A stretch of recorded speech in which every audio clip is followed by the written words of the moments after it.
Shabbat Shalom, familia Bao, bienvenidos a un nuevo estudio de nuestra comunidad Benei Adon Olam. En esta oportunidad, ¿cierto? Estudiando para Shat Matot Masei, una porción finalizando, ¿cierto? El libro de números de Bemidbar. Encontramos en esta porción donde se nos enumera, ¿cierto? Se nos habla de las tribus. Como dice ahí, entonces Moshe habló a los jefes de las tribus de los hijos de Israel, diciendo: esto es lo que el Señor ha ordenado: si un hombre hace un voto al Señor o hace un juramento para imponerse una obligación, no faltará a su palabra, hará conforme a todo lo que salga de su boca.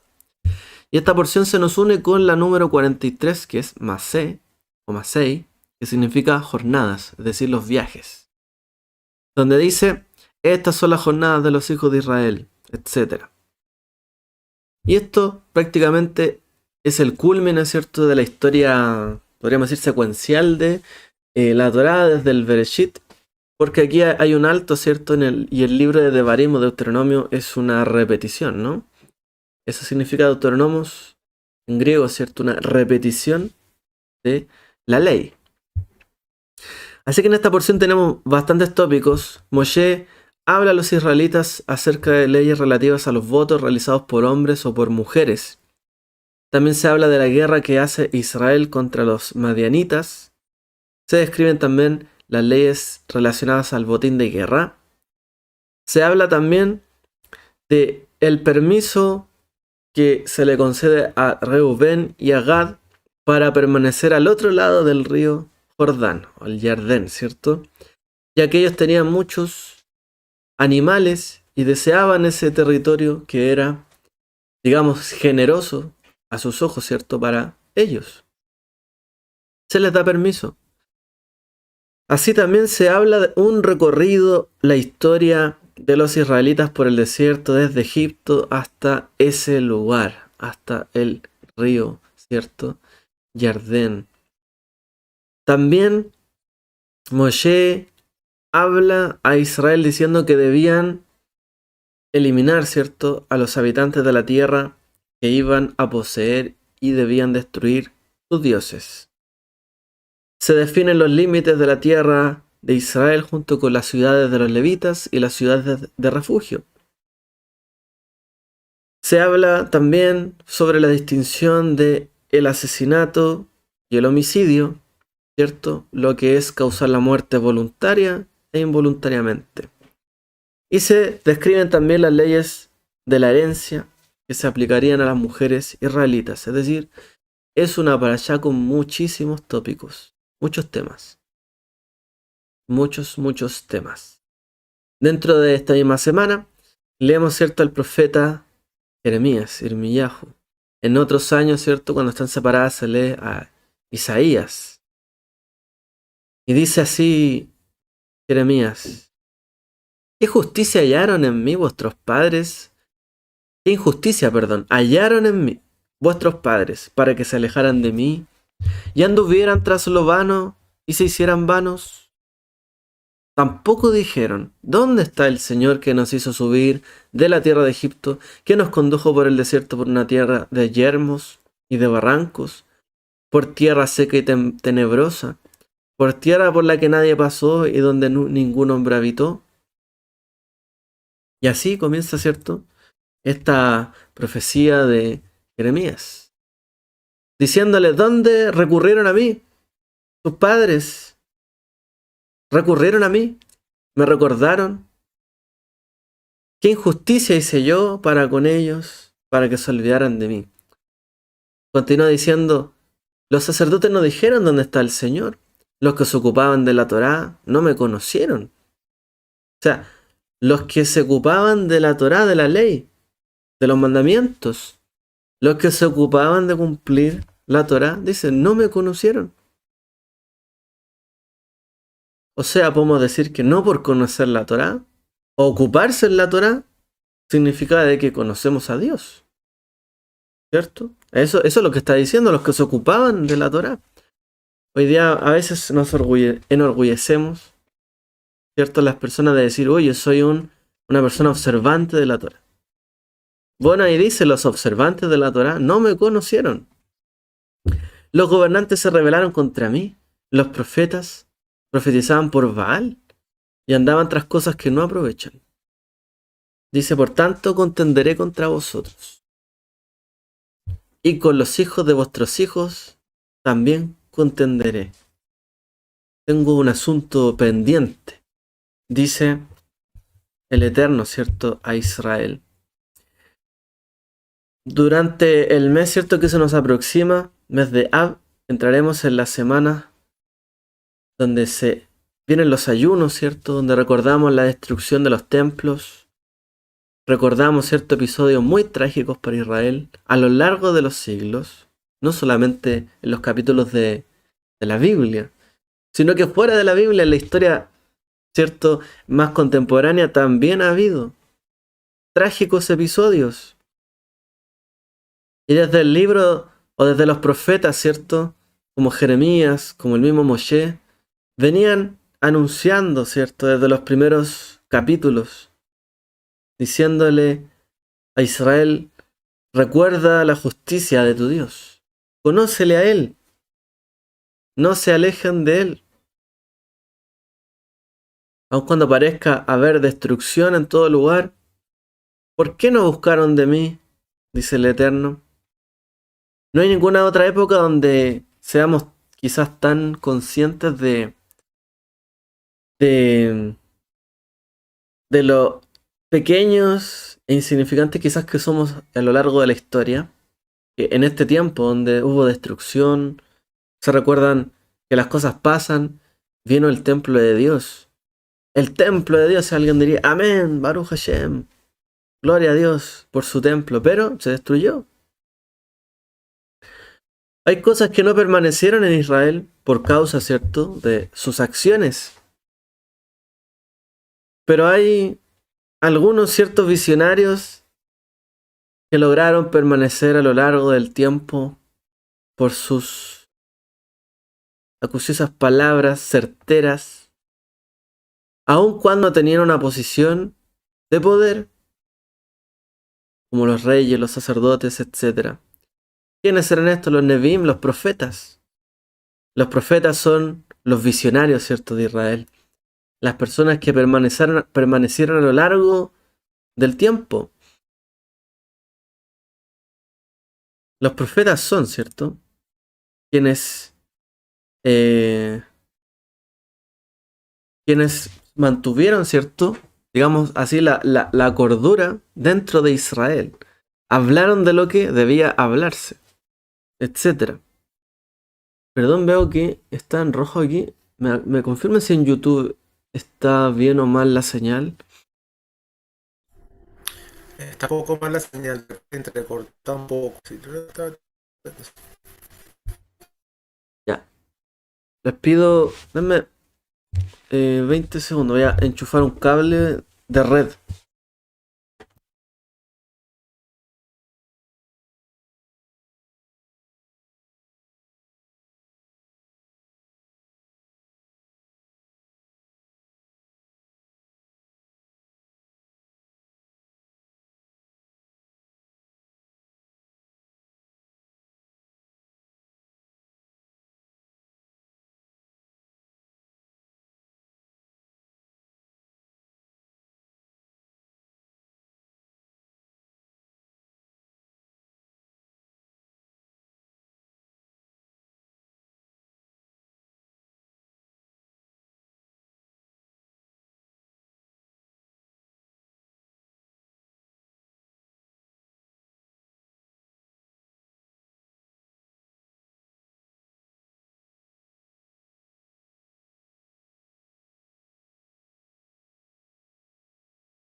Me estoy de vuelta. Eh, bueno, no sé si se verá un poco mejor ahora. Todavía no sale el botoncito rojo de acá.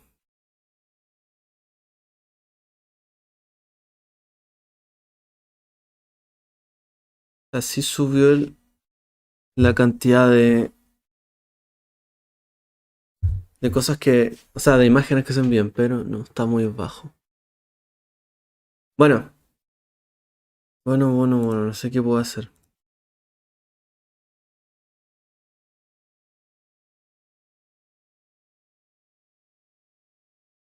Mm, Se apaga un poco.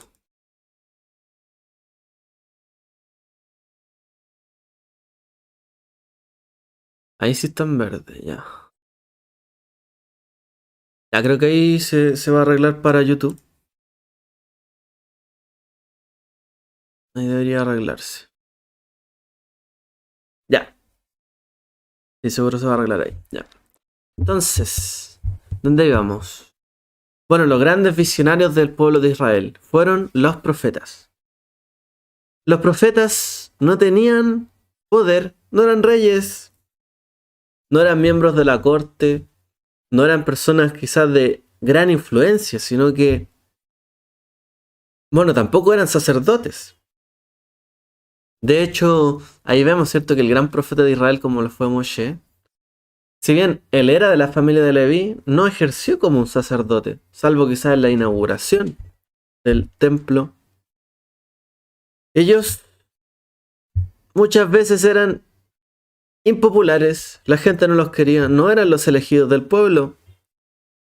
De hecho, no hay ningún otro ejemplo, ¿cierto? Quizás mejor que el de Jeremías. Yirmiyahu fue arrestado, fue azotado, fue abusado, se le llevó a juicio y apenas escapó con vida de todo esto. O sea, y en raras ocasiones, ¿cierto?, se prestó atención a las palabras de los profetas. Quizás una de las únicas excepciones fue Jonás, que fue a predicar a Nínive. Y en Nínive, ¿cierto?, fue escuchado, pero fue quizás la única vez que un profeta como tal fue escuchado. Bien escuchado por una ciudad. Pero sus palabras, ¿cierto?, gracias a esto quedaron grabadas ahí para la posteridad. Y estos profetas, ¿cierto?, fueron los críticos. Los críticos, los grandes críticos de su momento. Cuando un rey muere, su poder muere. Pero cuando un profeta muere, sus palabras continúan, perduran, ¿cierto?, en adelante. Por eso, de hecho, decimos nosotros que la Biblia es una palabra profética segura. Las palabras de la Biblia perduran para siempre. La palabra de Dios perdura para siempre. ¿Por qué? Porque es una palabra profética. Es una palabra visionaria. Aunque las personas pasen, ¿cierto?, y mueran, las palabras de los profetas o de justicia permanecen. Entonces, ¿qué era lo distintivo de un profeta? ¿El profeta predecía el futuro? No. De hecho, el mundo antiguo estaba lleno de personas como estas, que eran adivinos, ¿cierto? Brujos, leían las manos, ¿cierto?, o las piedras. Había chamanes, adivinos de diversos tipos que entraban, por así decirlo, en sintonía con las fuerzas del universo, que gobernaban el destino y daban una forma a los fines, ¿cierto?, a los propósitos, tal como se espera o se quiere, ¿no? Tienen una fórmula en el fondo para interpretar y decir si esto es así, entonces pasará esto otro. Y en el fondo es una palabra, ¿no?, que le da a una persona el fin que quiere. Quiere conocer el fin, ok. Y luego se predispone a esto. El judaísmo, la Torá, en general, no tiene tiempo para este tipo de cosas. Nosotros no tenemos tiempo para esto. Estar leyéndose las manos, las cartas, estas cosas. No hay tiempo para eso. Y no hay tiempo para estas personas. La Torá prohíbe estrictamente, ¿cierto?, a quien practica adivinación, hechicería e interprete todo tipo de presagios o arroje algún encantamiento, un hechizo, que sea medium, un espiritista, un intermediario, ¿cierto?, del mundo del más allá, etc. Consultar a los muertos. Todas esas prácticas están condenadas en la Torá. Y no cree en todo esto. ¿Por qué? ¿Por qué la Torá prohíbe la hechicería, la magia y todo lo que es presagiar el futuro o el destino? Simple, porque todo eso, ¿cierto?, predispone a las personas a algo. Todo aquello trata de adivinar lo que sucederá. Trata de anticipar a las personas lo que va a suceder. Pero lo que va a suceder no depende del presagio. Depende de nuestras acciones, de nuestra libertad. No porque a alguien le lean las manos y le digan tal y tal cosa, va a cambiar lo que hace esa persona. Si a lo mejor alguien le dijo algo y cambió porque se asustó, bueno, la persona tomó la decisión de cambiar su camino. Y ese es el punto. La Torá habla, ¿cierto?, de la importancia de la libertad de las personas. Somos personas libres. Y como personas libres, ¿cierto?, aun cuando nuestros gobernantes sean malos y hayan malas leyes, nosotros tenemos que seguir el mismo camino. Cada uno es libre. En el mundo que nació, bajo las leyes que nació, bajo el gobierno que nació, sea bajo persecución, hambre, angustia, aflicción o amplitud, riqueza, honor, cada uno tiene en sus manos, ¿cierto?, la decisión de su vida y de su futuro, o de lo que hace hoy, mejor dicho. Pues el futuro no está escrito de antemano. Aunque uno lee la Biblia y vea profecías y cosas aquí y allá, el futuro no está escrito, ¿cierto?, por así decirlo, en una piedra, en piedra. Es cosas que están escritas, pero están escritas si es que la gente no hace caso o sí hace caso, ¿no? Hay alguna condición, pero nadie puede llegar y adivinar todo el futuro. Depende de nosotros. Si una predicción de un profeta, una visión se cumple, tuvo éxito, y si no se cumplió, fracasó. O sea, y en el fondo, el profeta habla del éxito, digamos, de la bendición que se alcanzará si es que tomamos atención a lo peligroso, a lo que nos cambia la moral, nuestra ética, nuestra manera de ser correcta. Si es que cambiamos de ahí, nos asegura el éxito. Si no cambiamos de ahí, no nos asegura el éxito. En el fondo, la predicción de los profetas no es la predicción del futuro, sino una advertencia. Nos advierte del futuro que podría venir si es que tomamos una u otra decisión. Pero eso depende de cada uno de nosotros.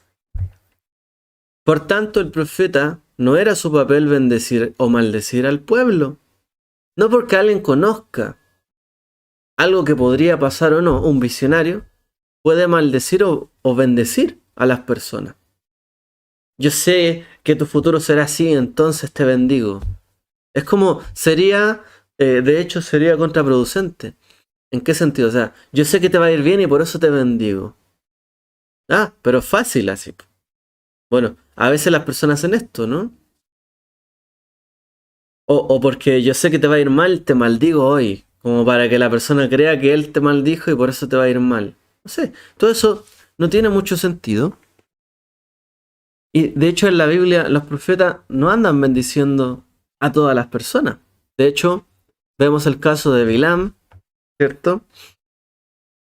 Que bueno, pronunció bendición, pero Bilam no era un profeta al nivel de la Torá, como lo fue, o digamos, de la escritura o de la Tanaj, como lo fue Isaías o Jeremías. ¿Quién da la bendición?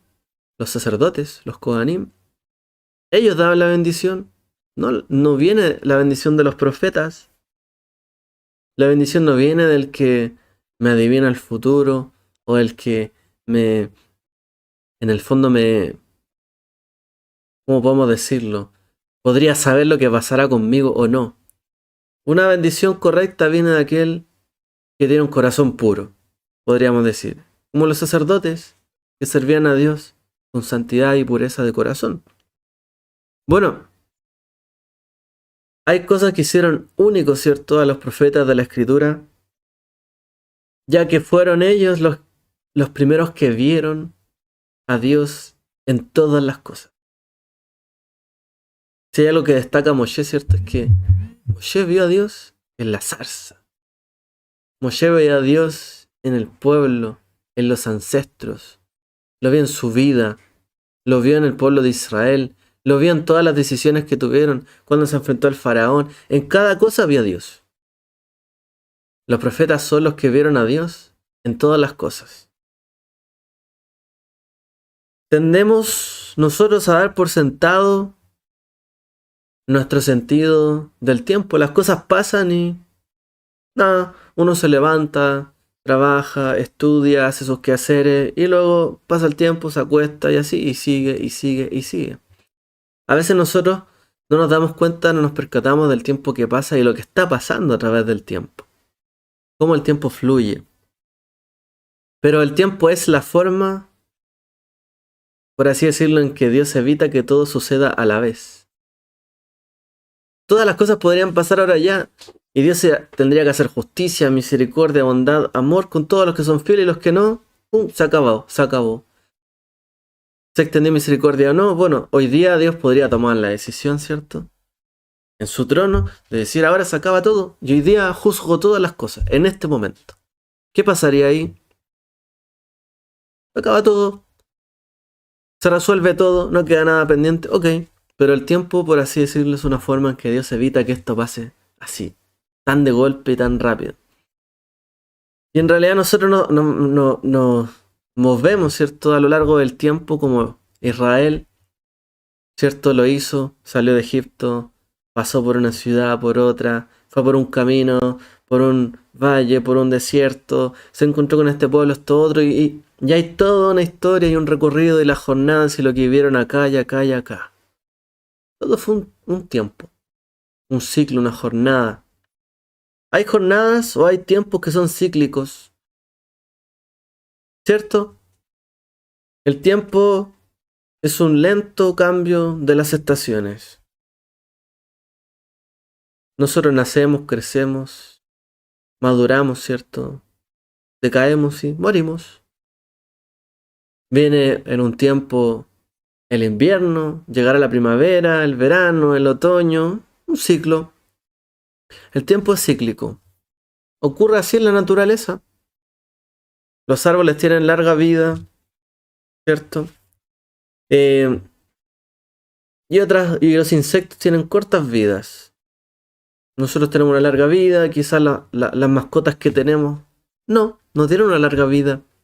Todo lo que vive o nace llega a morir. La especie continúa, pero los seres o las personas o los animales no. Como dice el libro de Eclesiastés, el sol sale, el sol se pone, se apresura a volver de donde sale. El viento sopla del sur, gira hacia el norte, da vueltas, siempre vuelve a su curso.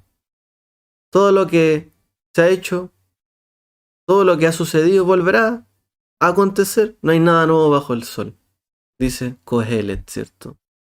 No hay nada nuevo bajo el sol. Luego tenemos otro tipo de relación, ¿no? El tiempo también es lineal. Hay un ciclo, pero también es lineal. En el fondo, el tiempo nos habla de causas y efectos. Hago una cosa, sucederá otra. Hay quien dice, y hay quien cree, hasta el día de hoy, ¿cierto?, que si conociéramos, esto es como unas teorías, podríamos decir, newtonianas. Si uno conociera todas las fuerzas que ponen en movimiento a la naturaleza y todas las posiciones de todos los elementos, de todas las cosas que la componen en el universo, pues entonces nosotros podríamos predecir el futuro. El incierto futuro podría ser predecido. Esta idea de poder predecir lo que acontecerá es una idea muy peligrosa y de hecho la Torá la condena absolutamente. La condenó la Torá, ¿cierto? Condenó a los adivinos, los que veían presagios y los que intentaban decir, al tomar esta parte de la naturaleza con esto otro, al mezclarlos y hacer esto, esto va a dar como fórmula que va a pasar esto. La Torá condenó esto totalmente. Y de hecho nosotros tratamos muchas veces de hacer esto en la vida, obviamente, controlar las cosas para ver que nuestro resultado salga como corresponde. Pero pretender que uno manejando todas las cosas, ¿cierto? Cada y una de ellas y conocerlas todas y todo lo que componen, y que yo voy a poder predecir o yo voy a generar el futuro que yo quiero, es imposible. ¿Quién tomó esta idea, por ejemplo? Esta idea se tomó para las sociedades, po. Todavía hay ideología, ¿cierto? Como lo fue en algún momento, ¿cierto? Tomó esta idea Karl Marx, ¿cierto? Él dijo que si en el fondo hubiese un ente, el Estado, que pudiese controlar todas las necesidades, todos los gustos de las personas, todo el trabajo, todas las energías de la gente, todas las posiciones, digamos, de un territorio, uno podría decidir cuánto tiene que recibir cada quien, cuánto merece, en el fondo, y que un ente controle todo, las necesidades de todo, y que conociera todo para darle a las personas, en el fondo, lo que necesitan, lo justo, y que todo sea igual para todos. Pero alguien puede conocer todas las fuerzas, todos los gustos, todas las necesidades, toda la vida, toda la historia de una persona, todo lo que quiere, los deseos, lo que no quiere, como para decir tú necesitas esto y tú no. Si ya para los padres es difícil, ¿cierto? Saber lo que necesitan sus hijos, adivinar muchas veces por qué están peleados, disgustados, o ya para una persona es difícil saber por qué su pareja está disgustado con ella, saber por qué ahora se enojó, por qué la lastimé, no sé en qué me equivoqué. ¿Podrá un ente conocer las necesidades de todas las personas, millones, ¿cierto? Y controlar la vida de todos y decirle a cada uno lo que necesita? Imposible. Esto no se ha logrado. Ni en la física más avanzada, ¿cierto? Ni en la química, ni en la biología. Nada de esto se ha logrado. ¿Por qué? Porque todo depende de nuestra libertad, de las personas, y todo lo que pretendan en el fondo, querer controlar el futuro, predecirlo, ¿cierto? E imponérselo a las personas, les quita su libertad de elección. Lo cual es falso. Porque Dios nos creó con libre albedrío. Y si alguien pretende decir no tengo libertad porque me la quitaron, pues todavía tiene libertad. Dios nos creó con libertad. Por lo tanto, de todas formas, uno, ¿cierto? En cualquier condición que se encuentre en la vida, tiene la opción de elegir. Salvo, ¿cierto? Que tenga alguna, digamos, alguna condición reducida de elección. Puede ser. Pero siempre uno va a poder elegir. Todo apela a la libertad de uno.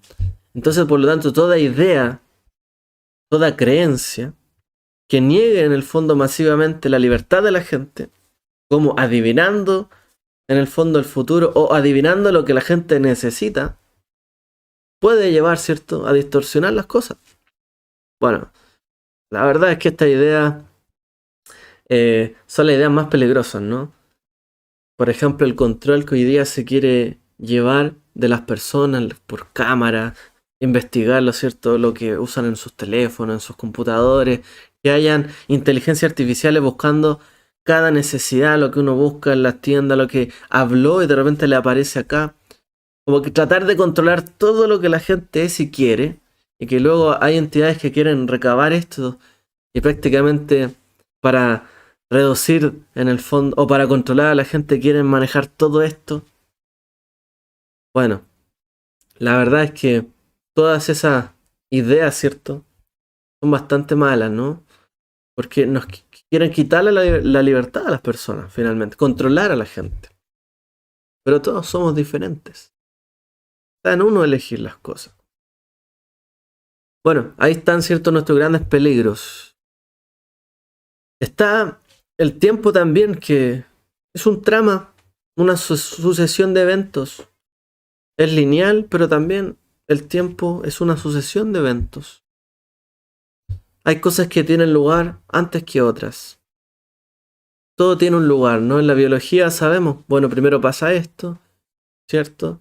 Primero se siembra, luego se riega, crece esto, nace una planta, luego crece el tallo, las hojas, se alimenta, pasa el tiempo. Bueno, todo tiene una secuencia de eventos. Pero tampoco esto fue, por así decirlo, el tiempo que entendieron los profetas. ¿Cómo vieron el tiempo de los profetas? ¿Cómo es la visión del tiempo de los profetas? Los profetas vieron el tiempo como un escenario.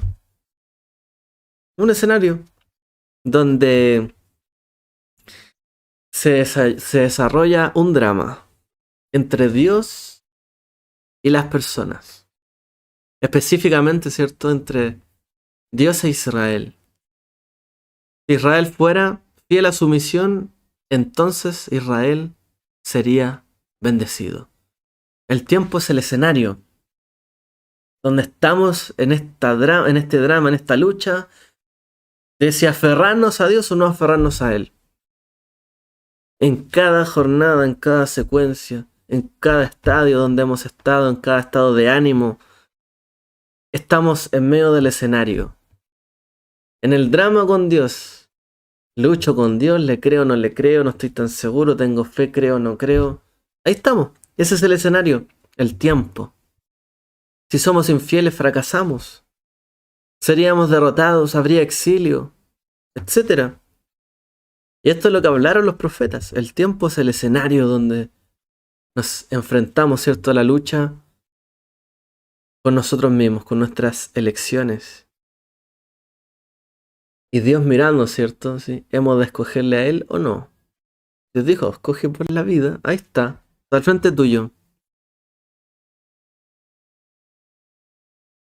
Y lo otro que vieron, ¿cierto?, los profetas fue, ¿qué cosa? La creencia en un Dios y la moral. La conexión inquebrantable de esto. Hay una moral y hay un Dios. Y ese Dios tiene una ley, y lo justo es seguir esa ley, y aquí no hay espacio para dobles interpretaciones. Las cosas son como son, es la justicia de Dios, y no puede venir alguien a pervertirlo. No puede venir alguien a decir, Dios dijo tal cosa, no, pero eso deberíamos interpretarlo de esta otra forma, y tratar de ver un recoveco para que haya un espacio en el fondo para nosotros querer hacer lo que queramos. Los profetas dijeron no. Hay una conexión, ¿cierto?, amplia entre creer en un Dios y la esencia moral de nosotros. En el fondo, no solamente la idolatría era falsa, no solamente la creencia de que podemos determinar nuestro futuro por algún tipo de hechicería, encantamiento, preparación, falso, ¿cierto?, sino que también esto corrompe a las personas. Que una persona crea que puede llegar a tener el poder para establecer cómo deben vivir el resto de las personas, qué deberían hacer, qué no deberían hacer en el fondo, o cómo ordenar el futuro de los demás de la forma que esa persona lo quiera, y no como las mismas personas eligen vivir, es prácticamente romper con esto. Romper la moral y el monoteísmo, porque solo hay un Dios. Solo hay una justicia, no hay dos justicias, 3, 4, la de cada uno. Hay una justicia y todo lo demás es falso y corrompe. La idolatría, ¿qué veía? Veía un mundo, un universo donde chocaban muchos poderes. Yo quiero una cosa, tú quieres otra, y todos los poderes chocan, ¿cierto? Hay un espíritu, hay acá, y todos los espíritus pelean entre sí, hay una batalla. La batalla es para los fuertes, los poderosos. Y el poderoso, ¿cierto?, es el que derrota al otro. Y los más aptos sobrevivieron y los débiles desaparecieron. Esta es la creencia, ¿cierto?, generalmente del mundo. Los fuertes son los que perduran. Esa es la idolatría, ese es el pensamiento de la idolatría. Los fuertes son los que perduran, los poderosos. Y la justicia no, es el poder. Ese es el problema de la idolatría y todo lo que vino de ella. de este pensamiento de que no hay un solo Dios, sino que hay muchos dioses y muchos poderes. Pero si sabemos que hay un solo Dios y un solo poderoso en el mundo, pues entonces, ¿quién puede luchar y batallar contra su justicia? ¿Quién puede decir realmente no, esta persona, este pobre no merece justicia? Cuando él dice que sí merece justicia. Entonces, hay muchos ciertos que creen estas cosas. Que todo es una lucha de poderes, que hay que vencer al otro, al débil. Cuando la Torá habla de la justicia, el amor, la bondad, la fe, el hacer misericordia. Y se olvidan de esto. Todo se trata de luchar y ganar el poder para controlar. Así viven muchos sus vidas. Los profetas se opusieron a esto con fuerza. Para ellos, ¿cierto? De hecho, el poder de Dios ni siquiera era lo más importante. Porque es un hecho. Dios creó todas las cosas para crear un planeta. Solamente un cuerpo. O sea, ni siquiera nosotros hemos podido crear algo tan complejo como cualquier tipo de vida en este mundo. Imposible. Ni con todas las mentes humanas trabajando, ni máquinas y todo. No hemos podido. No hay ninguna duda de que el Señor es todopoderoso. Por lo tanto, eso no es lo más importante. Lo más importante es la justicia de Dios. La moral de Dios. Porque Dios nos ama, ha redimido a las personas, a Israel. Por lo tanto, como Dios nos ama y es justo con nosotros y nos dio un mundo para que vivamos, así como Israel le dio una tierra, para que la tomara, la cultivara, la aprovechara, la limpiara, ¿cierto? La purificara. Así como puso al hombre en el mundo, también puso a Israel en su tierra. Le debíamos lealtad a él. Y si eran fieles a Dios, así como el hombre, Adán fue puesto en el jardín del Edén, y si él era fiel a Dios, entonces estaría todo bien. Y si no, sería expulsado, exiliado de su tierra, etcétera, como le pasó a Adán. Israel, como nación, fue puesta en la misma posición. Un ejemplo del mundo, una nación ejemplar en el sentido de cómo Dios, ¿cierto? Cómo le debemos la lealtad a Dios. Un pueblo que le sirva, que le sea fiel. Y así también, si somos fieles a Dios, tenemos que ser fieles a nuestros semejantes. Y si somos infieles a Dios, también probablemente lo seremos con nuestros semejantes. Como quienes, ¿cierto? Como dice Jeremías, terminaron mintiendo, robando, engañando. De hecho, Jeremías dice en un momento, ¿habrá alguien que realmente haga justicia aquí, que sea honesta en Jerusalén? Suplí todas sus necesidades, pero cometieron adulterio, se aglomeraron en casas de prostitución, terminaron siendo lujuriosos, bien alimentados, cada uno relinchando por la esposa de otro hombre. Jeremías se pregunta, ¿habrá alguien realmente en Israel que valga la pena? ¿En Jerusalén? ¿Qué estás haciendo? ¿Qué estamos haciendo? Y la otra gran idea y última que quiero mencionar, bueno, es que la ética, la moral está por sobre las decisiones de los gobernantes, la política. Por ejemplo, los profetas sorprendentemente tienen poco que decir sobre los gobernantes o la política en general. Los profetas no hablaban mucho de esto. Por ejemplo, Samuel desconfiaba de la monarquía del rey, pero aún así Isaías o Jeremías no hablan sobre cómo debería reinar o cómo debería ser el ideal de Israel. No hablan de eso. Más que nada se dedican, ¿cierto?, a estar por sobre. Es decir, la justicia de Dios está por sobre los gobernantes. Y si los gobernantes no hacen la justicia de Dios, están equivocados. Y por otro lado, si la gente no hace la justicia de Dios, también está equivocado. Y equivocada, ¿cierto? Tanto la política como las personas deben, en el fondo, tener un comportamiento adecuado con Dios. Deben saber que tienen que ser fieles a Dios. No porque el pueblo quiera una cosa, estará bien. la gente o el pueblo también tiene que hacer la justicia de Dios. Así también, no los poderosos, los reyes, los políticos o todos los que están ahí, pueden hacer lo que quieran, porque creen que algo es mejor o no. No, tienen que seguir la justicia. Esto está por sobre, la ética está por sobre todas las cosas. Dice ahí, dicen a la madera, tú eres mi padre, a la piedra, tú me diste a luz. Me han dado la espalda y no el rostro. Sin embargo, cuando están en problemas dicen, ven, sálvanos. ¿Dónde están pues los dioses que os habéis hecho? Déjalos venir si pueden salvarte cuando estás en problemas.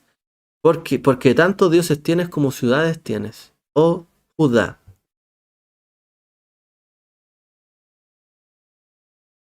Así dice el Señor Todopoderoso, el Dios de Israel, casas, campos, viñedos volverán a comprarse en esta tierra. Así como también apasionadamente golpeó, digamos, a Israel con la verdad, también le dijo, serán restaurados, volverán. Hay esperanza en medio, ¿cierto?, de este conflicto. Pero tanto la perdición como la esperanza son dos caras de la moneda, que dependían, ¿cierto?, de este campo de lucha, las jornadas, que son nuestras vidas y cada situación que vivimos con Dios. Si lo vemos a Él, si somos fieles a Él, hay dos caras en la moneda: restitución, esperanza, o aflicción y perdición. Eso eso dijeron los profetas al pueblo.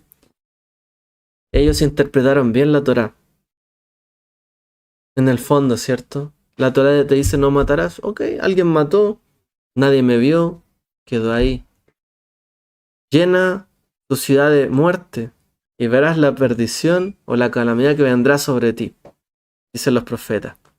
Han llenado, dice, ¿cierto?, sus campos de muertos, dice en alguna oportunidad, de ultraje, ¿cierto? Han permitido que pasen estas cosas. Cuando ustedes permiten esto, ya verán lo que va a pasar después. Pero también los profetas nos dijeron que nunca Dios perdió la fe en nosotros y nosotros nunca debemos perder la fe en Dios. Tenemos que estar abiertos, ¿cierto? Toda la vida es una elección. Los profetas nos enseñan todo esto, realmente. Después de estos largos caminos y jornadas de Israel, hablándole el Eterno sobre leyes, mandamientos, cosas que debían hacer y que no, cómo conquistar la tierra, cómo debían vivir y cómo no. Finalmente, el tiempo o cada jornada es un escenario de lucha, de batalla, el drama, donde debemos elegir el bien o el mal, escoger a Dios o no, escoger su justicia o nuestra propia justicia, escoger el poder o querer pretender predecir las cosas al futuro, pero obviando nuestras actitudes y lo que hoy día somos, solo nos autoengañamos. Pretendemos ser una sociedad, unas personas, una familia que está todo bien y bonito, pero por dentro, y que el futuro es bonito porque en realidad no tenemos grandes problemas, pero no queremos cambiar nuestra actitud, no queremos perdonar, no queremos más obediencia a Dios, no queremos más fidelidad. No podemos ser tan ciegos como creer que el mundo o el futuro va a ser siempre bonito. Tenemos que tomar acción y partido en las cosas. Somos nosotros responsables y los profetas nos hablaron de esto. Moshe, el gran profeta, nos habló de esto. Somos hoy nosotros, ¿cierto? Es contra el mundo. A veces contra Dios. Pero aquel que tiene a Dios a su favor, nadie puede contra él, dice la Escritura. Si Dios es con nosotros, ¿quién es contra nosotros? Nadie. Pero si yo no estoy con Dios, voy a tener todas estas peleas, estas luchas en esta vida, que me pasa una cosa, que me pasa otra, que aquí, que allá, y nunca veo que Dios me respalde. Bueno, ¿está Dios contigo? ¿Está Dios con nosotros? ¿Tú estás con Dios, mejor dicho? ¿Estás con su justicia o no? Ahí está. No pretendamos ser, ¿cierto? O a veces pedimos consejos sobre lo que pasará o el futuro. Y a veces es cosa de mirarse uno mismo, ¿cierto? Los profetas la lectura de los profetas siempre es necesaria. Leemos la Torá y los profetas, porque los profetas nos alumbran para decirnos, mira, esto está pasando. Tú puedes leer un texto y decir, bueno, como ahí dice, ustedes, los observantes de la Torá, dice, los que se ocupaban de la Torá no me conocieron. Wow, los que se ocupaban, los Torá observantes no me conocieron, dice el profeta Jeremías. Tenemos que despertar, ¿cierto? Como los profetas hablaron, saber que es nuestra elección lo que determina las cosas frente a Dios, ¿cierto? Bueno, vamos a dejarlo hasta acá, que el Eterno les bendiga a todos, que tengan una excelente tarde y un excelente Shabbat. Shabbat Shalom.